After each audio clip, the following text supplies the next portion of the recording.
श्री शिवाय नमस्तुभ्यम हर हर महादेव। कैसे हैं आप सब।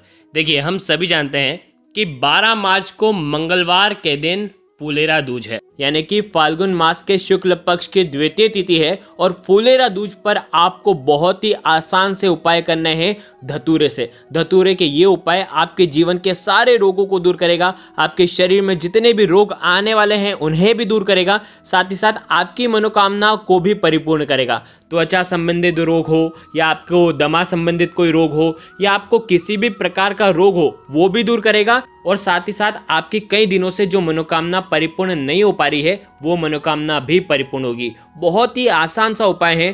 पूज्य गुरुदेव की ही कथा सुनकर के समझाने का पूरा प्रयास करूंगा, लेकिन उससे पहले वीडियो को लाइक करें और भगवान शिव को यदि आप सच्चे दिल से चाहते हैं ना, तो चैनल को जरूर सब्सक्राइब करना। देखिए, बहुत ही आसान सा उपाय है। देखिए, इस साल जो फुलेरा दूज है वो 11 मार्च को सुबह 10:44 से शुरू हो जाएगी और इसका समापन जो है वो 12 मार्च को सुबह 7:13 पर हो गया।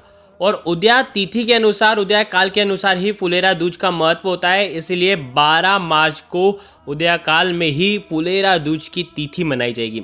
और इस दिन आपको क्या उपाय करना है। देखिए, शिव पुराण की कथा के अनुसार फुलेरा दूज वो ही दिन था जिस दिन सबसे पहले भगवान शिव को धतूरा अर्पित हुआ था। यानी कि सबसे पहले जब धतूरा अर्पित हुआ था भगवान को, वो दिन फुलेरा दूज का ही था। और इसीलिए आपको ये जो उपाय करना है वो धतूरे से ही करना है, जो आपके हर कार्य को सफल करेगा।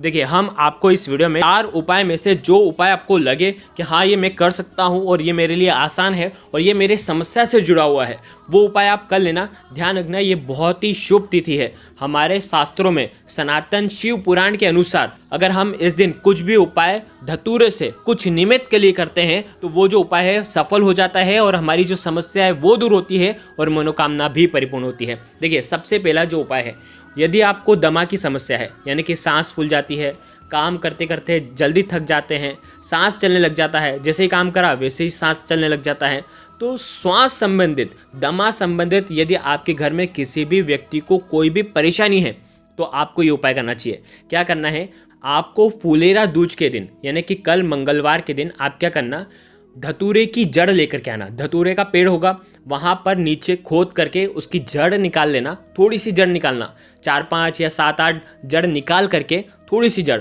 आप लेकर के घर पर आ जाना। थोड़ी जड़ अलग निकाल देना, थोड़ी जड़ अलग रखना। थोड़ी जो जड़ है उसके अंदर थोड़ा सा जल मिलाना और उसको आपको घीस लेना है, सिलबट्टे पर घीस लेना है।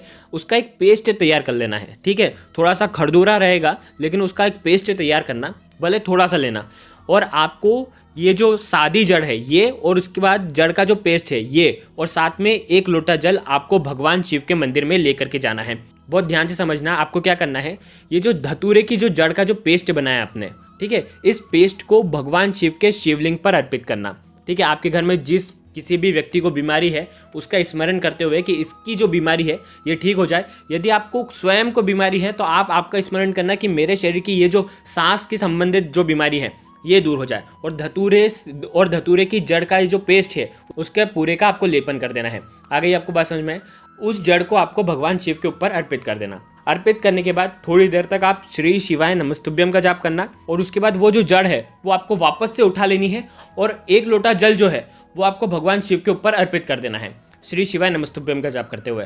अब ये जो जड़ है, जिस भी व्यक्ति को श्वास की समस्या है उस व्यक्ति को सूंघाना है। आपको हो सके तो ये दिन में सूंघा देना, 3-4 बजे 5 बजे के करीब, नहीं तो आप शाम तक भी सूंघा सकते हैं। उस जड़ को उसे 3 से 4 बार उसे सूंघना है। इस उपाय को करने से उसकी सांस संबंधित जो भी परेशानियां हैं, दमा संबंधित परेशानियां हैं, उसमें उसे आराम मिलेगा।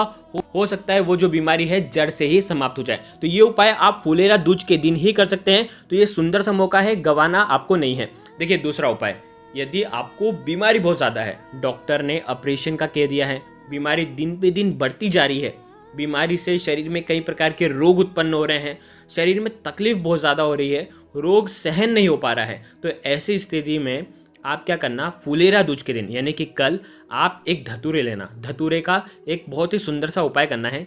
1 धतूरा और 5 बेलपत्र, 1 लोटा जल लेकर के आपको भगवान शिव के मंदिर में जाना है।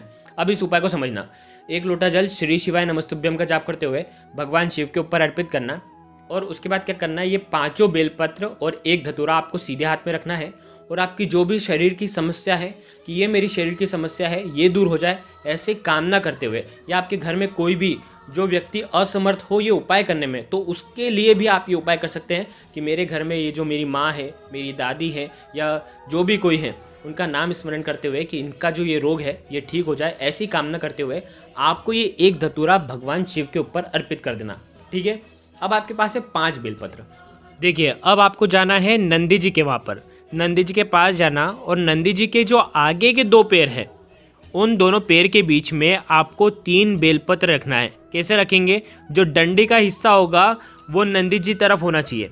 आगे आपको बस समझ में, वीडियो के अंदर देखो बताने का प्रयास कर रहा हूँ। इस प्रकार से आपको 3 बेलपत्र वहाँ पर रखना है, और बाकी के जो 2 बेलपत्र हैं वो आपको रखना है नंदी जी के सिर पर, यानी कि नंदी जी के मस्तक पर आपको रखना है, लेकिन उनकी जो डंडी होगी वो होगी भगवान शिव की तरफ। देखो, वीडियो के अंदर बिल्कुल आसानी से समझाने का प्रयास कर रहा हूँ, देख करके आप ये उपाय कर लेना।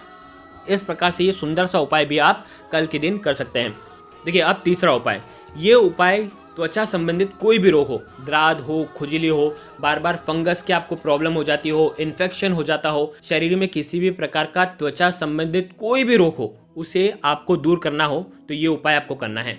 मात्र 1 तांबे का लोटा लेना, उसके अंदर जल भरना, बहुत ध्यान से सुबह का समझना साहब, और साथ में आपको लेना है 1 धतूरा। धतूरे के साथ में लेंगे लाल चंदन। देखो, वैसे तो आप लाल चंदन, पीला चंदन दोनों ले सकते हैं, दोनों में से एक कोई भी ले सकते हैं, लेकिन आप क्या करना, जैसे कि कल मंगलवार है तो मंगलवार के दिन अगर लाल चंदन हम भगवान शिव के ऊपर अर्पित करते हैं तो इससे हमारा मंगल ग्रह जो है वो प्रसन्न होता है, क्योंकि मंगल का रंग होता है लाल। इसीलिए आपको लाल चंदन जो है वो आपको जल के पात्र के अंदर डाल देना है। यानी कि जल के पात्र के अंदर क्या क्या डाला? शुद्ध जल डाला, 1 धतूरा डाला, और 1 चम्मच या आधा चम्मच आपने लाल चंदन डाला। लाल चंदन का पाउडर भी डाल सकते हैं। ठीक है, अब ये ले जाना है भगवान शिव के मंदिर में। सुबह से लेकर के शाम तक, रात्रि तक, जब आपकी इच्छा हो तब आप ये उपाय कर सकते हैं। क्या करेंगे? वहाँ पर भगवान शिव के मंदिर में जाना, और भगवान शिव के शिवलिंग पर आप ये पूरा जल अर्पित कर देना। श्री शिवाय नमस्तुभ्यम का जाप करते हुए कर देना। मंगलेश्वर महादेव का भी स्मरण कर सकते हैं। आप जैसे ही जल अर्पित करेंगे, जल जो होगा वो जलाधारी के वहाँ से आएगा।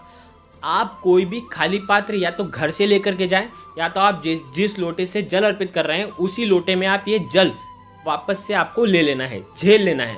अब जैसे ही झेलेंगे, सीधे हाथ में ये रखना है, और उसके बाद महादेव से प्रार्थना करना है कि मेरे शरीर का ये जो रोग है, दराद, खुजली, या शरीर पर किसी भी प्रकार के दाग धब्बे हो गए हैं, तो उसे दूर करने के लिए आपको उसकी कामना करना है। और उसके बाद ये जो जल है आपको शरीर पर लगाना है। जहाँ कहीं भी आपको रोग हो रहा हो, जहाँ कहीं भी फंगस हो रहा हो, महादेव का स्मरण करते हुए धतूरे का ये जो जल है, लाल चंदन का ये जो जल है, ये जल आपको लगाना है आपके शरीर पर श्री शिवाय नमस्तुभ्यम का जाप करते हुए आप ये लगा लें। कम से कम 20 से 30 मिनट इस जल को लगे रहने दें।